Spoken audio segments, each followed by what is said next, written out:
Okay, we're back in Hyperdrive Chronicles. Hi, Danny. Hello. How's the winds over there? Winds are picking up all around the house. So if you hear us picking up and going off, spinning into Land of Oz, that's what's happening. I Yeah. see. Are they Yeah. like warm winds, hot winds, or are they It, actually fresh? it's going to be warm still because we're still in the 100-degree range right now.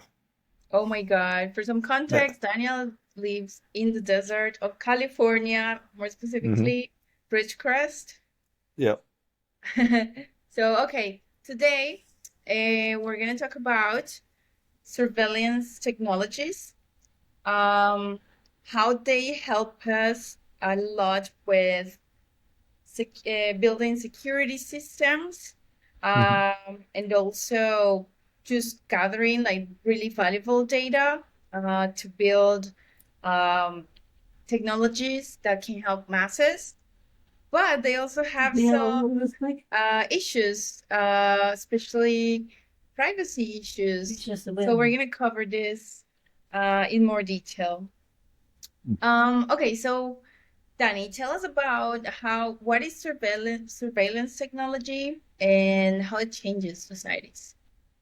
Okay. Well, it's any technology that allows people to watch you or to see you from afar or to record what you're doing and watch it later.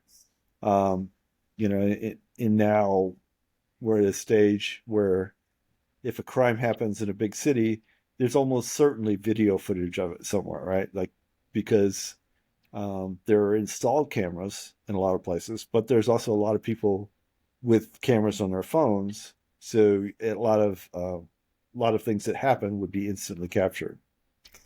But it can also refer to tracking um, people's behavior online, people like researching things like when you check out a book, any kind of thing that gathers information about what you're doing and retains that would be surveillance of some kind. Okay, so it doesn't necessarily relate to technology. It, technology is helps it as part of it, but there's been, you know, like in older technologies, there had also been lots of surveillance. The Soviet Union was a really heavily surveillance state because they took reports. Everybody reported on each other, but that was all done, like on paper, pretty much before, long before modern technology. But they still kept files and files and files on people.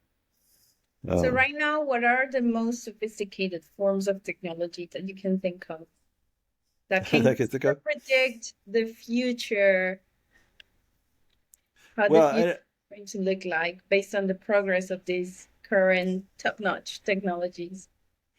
at the top level, there's a constant sort of battle between encryption and breaking encryption. And one of the worst or best examples is I don't there's a Israeli company that sells software that helps governments break into people's phones, even if the phones are really, really secure. Hmm. Um, and this has been implicated, and Saudi Arabia used it to uh, grab a woman who'd been trying to escape. It's done by oppressive governments primarily. Um, so that there's we're constantly coming up with new ways to try to hide our activities, to try to keep our activities private. Somebody else is coming up with a new way to track that anyway, to get around it.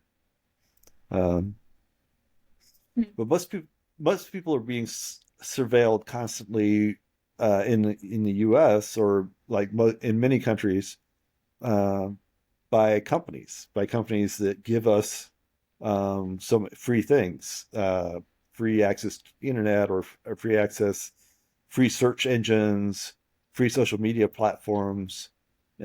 All those kind of tools include surveillance because that's how they make money. They collect data on us and then provide that data to an advertiser, somebody. So that's the most pervasive here. In some place like China, you're seeing a lot more political surveillance. Dissidents are being tracked. Um, so it's kind of a difference. The government is the one that's keeping the most information on you. Yeah, but so if companies and governments are allowed to do that, is because there's some sort of benefit to us from it, right? For a company, they're offering us a benefit, uh, which isn't always stated up front, but I mean, or the cost isn't always stated up front. But yeah, if you use Google, I mean, there's no other, you can find information, and people are going to use it like a lot of people might use it 50, 100 times a day to answer simple questions. But every time they use it, they give data back to Google about what they're interested in. And then, as another layer, there are other companies that go to Google or go to Twitter or go to Facebook and extract that data with or to help create these artificial intelligences, or they call them artificial intelligences, but we covered the differences there a while ago. So So that in the different types of surveillance is so one of them is that we provide the information. Another one is that they use technologies like cameras to just record everything that's happening. mhm, Some specific data as well.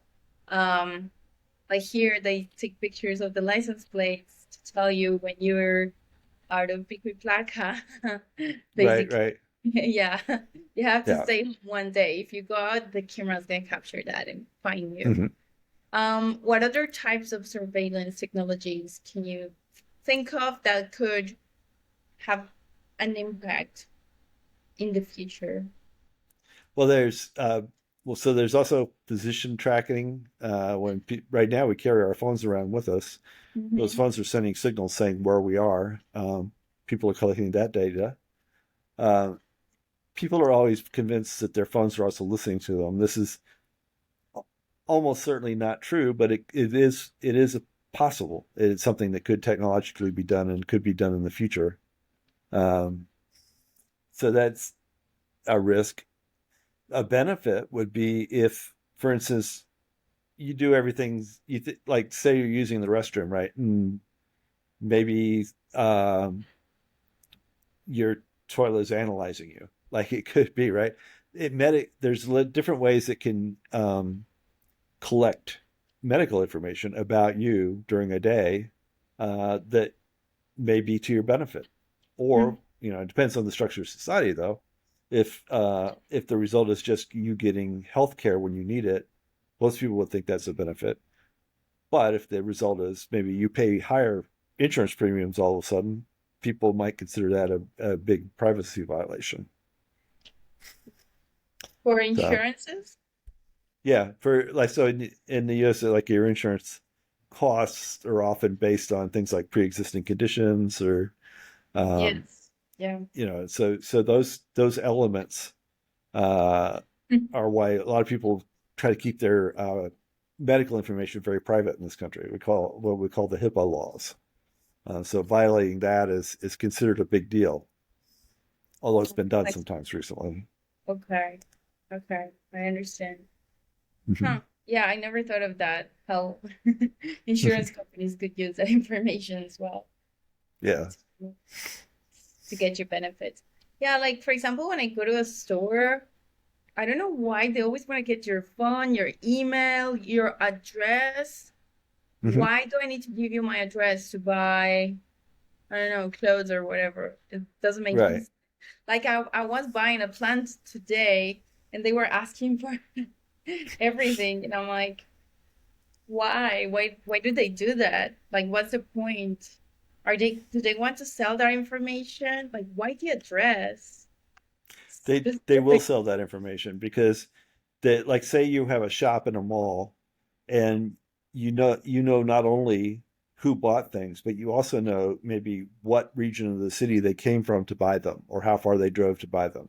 So somebody is paying for that information because then they know maybe people in one region of the city can uh, are more willing to drive farther to purchase things that are considered luxury, right? So they build these profiles Mm-hmm. In the US, it's by zip code or something, but they build these profiles of areas and then sell that to a company that's trying to sell something, to trying to market things.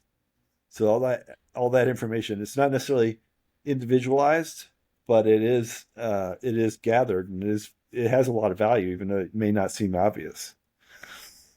Yeah, I always thought that they would sell it because then my friends are always like, "Oh, I'm getting like all these calls from like companies trying to sell me things," and I'm like, and then like people are complaining because their email is cluttered with marketing, and I'm Mhm. like, "Of course, like you're giving it away." Like I go to a store and I always give a fake phone number, fake name, fake address. Like I don't want to tell the the girl at the front desk like I don't want to get into an argument with her. Mhm. I just 100% fake it with like a straight Right. face.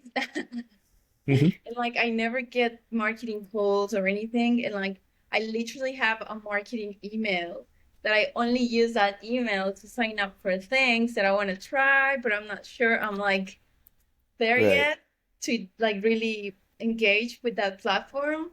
So I use that email and that email is cluttered with information, but my regular email is it only has the things that matter to me.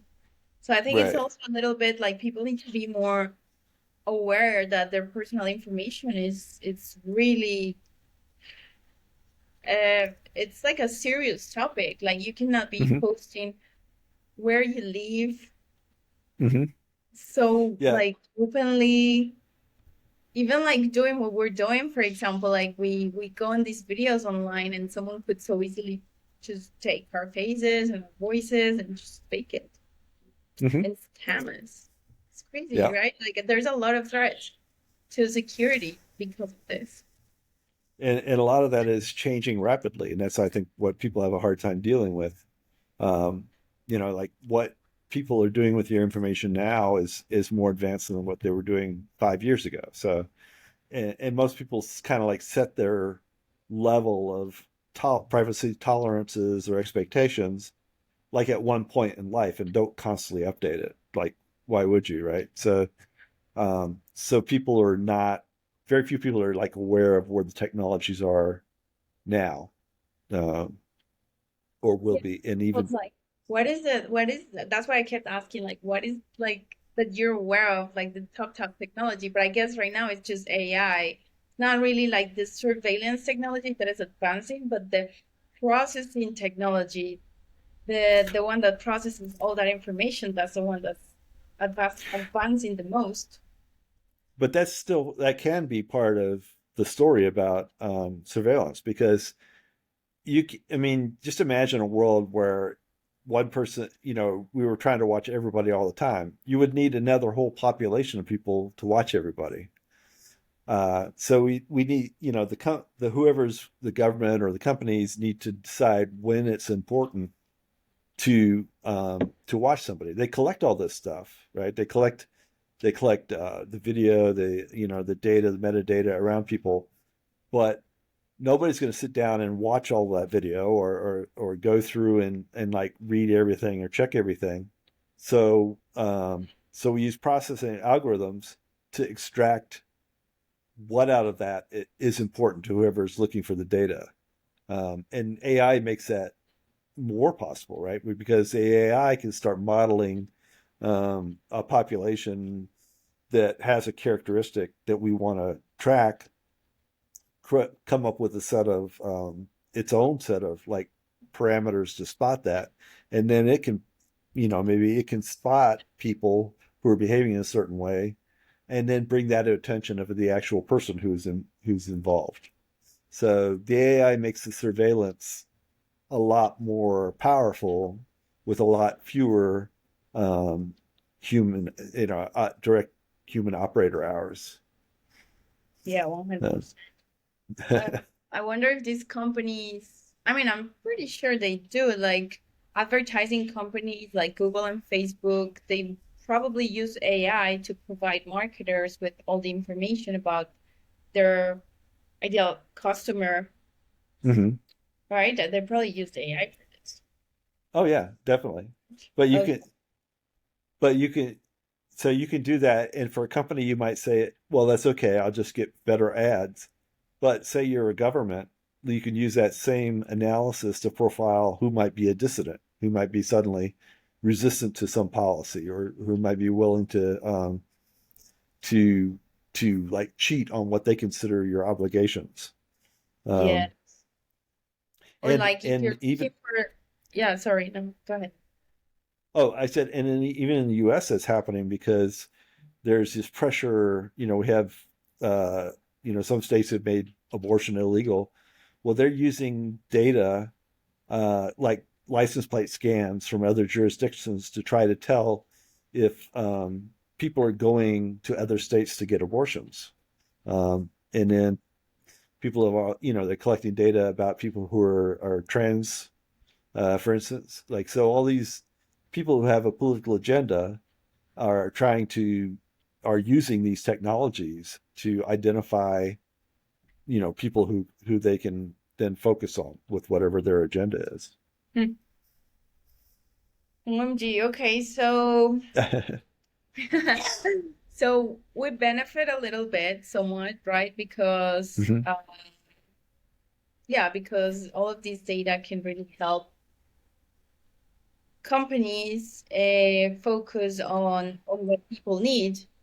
based on, yeah, based on information gathered. So that's good. And then but we can also be very easily manipulated. Hmm. So how is this like covered in sci-fi stories? How does that affect the narrative of a story? Well, a lot of stories have been about who is watching you. Like it's been a common theme, and of course that gets more and more advanced as as technology itself does. But stories are also about that break. Like so a common story narrative is like this buildup of tension. Then there's some kind of conflict, and then the protagonist is damaged or cut down in that conflict, and then they go off to some private little retreat area to rebuild. Uh, but when technology, when surveillance is much more prevalent, it's harder and harder to define or to create this, that private area, that zone in which the action has stopped to the point that we let the protagonist recover.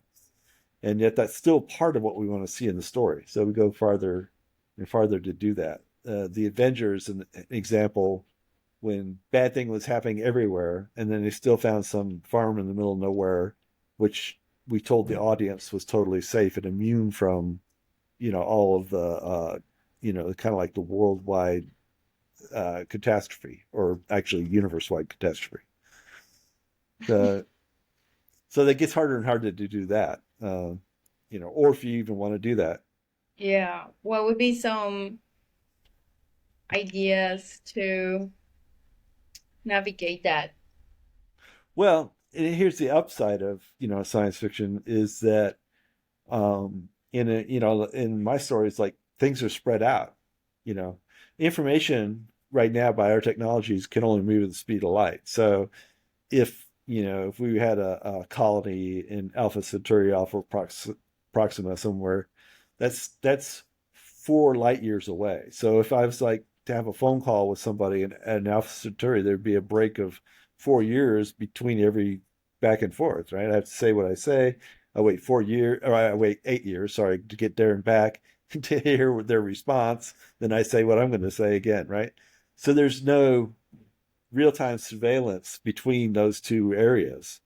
Uh, you know, so you have that's why like you can't imagine a political entity having control over all these distributed planetary systems very easily because information is critical to that and quick instant information.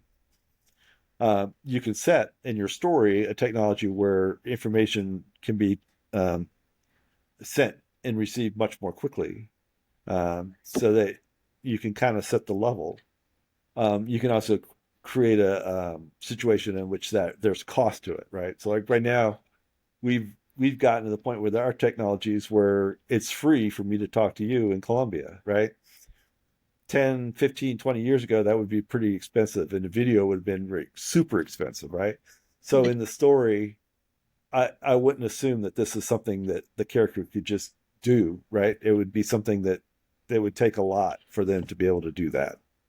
Okay. So Okay. that's variable. And then the other thing is that look at planets that are distributed.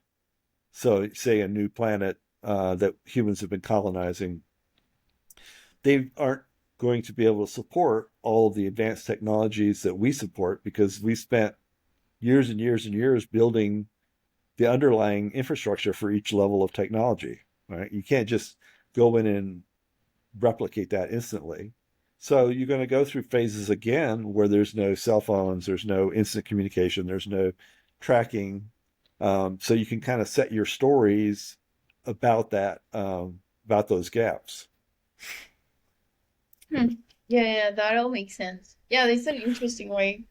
There's always Or hiding behind under a rock or something. yeah, or you can Going do to, like horror movies do, and like everybody loses their cell phone reception for like no reason. So yeah, that's it's gonna you gotta use the good old hiding from the old hmm west. hmm uh, have you incorporated some of those like old, like really old, like customs, like experiences, into your super into the future stories? Well, yeah, yeah. So some of my stories, a lot of my stories depend on isolation. Mhm. Um, like the way the Fourth Way series is about people, about these ships that go far into deep space, and they don't have regular communication with the place that sent them out, right? They're actually going to wait years to get updates about maybe the rules they're going to follow, about what has happened to other ships that are like theirs. So there's this whole insular aspect of their system. And then there's going to be, within that, there's also people's preferences. Like, I might have the ability to surveil every cabin, every individual, but the culture may say, let's not do that. We can't do that. And so you're going to create these other barriers. Hmm. So in my other series that's coming out, the Atomic Space Cat, these most of the planets in this one are where the set so far are earlier development. So they're or have collapsed or the infrastructure has collapsed.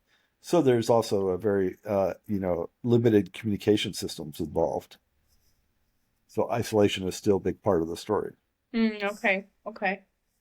Well, can't wait to for it to come out so we can read it. Mhm. I thought it was Atomic Space Kitty. Is it Atomic Cat? Well, it's Atomic Space Cat, but I had originally conceived it as Atomic Space Kitty, but that's Ah, okay, the okay, okay. cha- the characters are in their 20s, so I felt like it feels more organic to be Atomic Space Cat.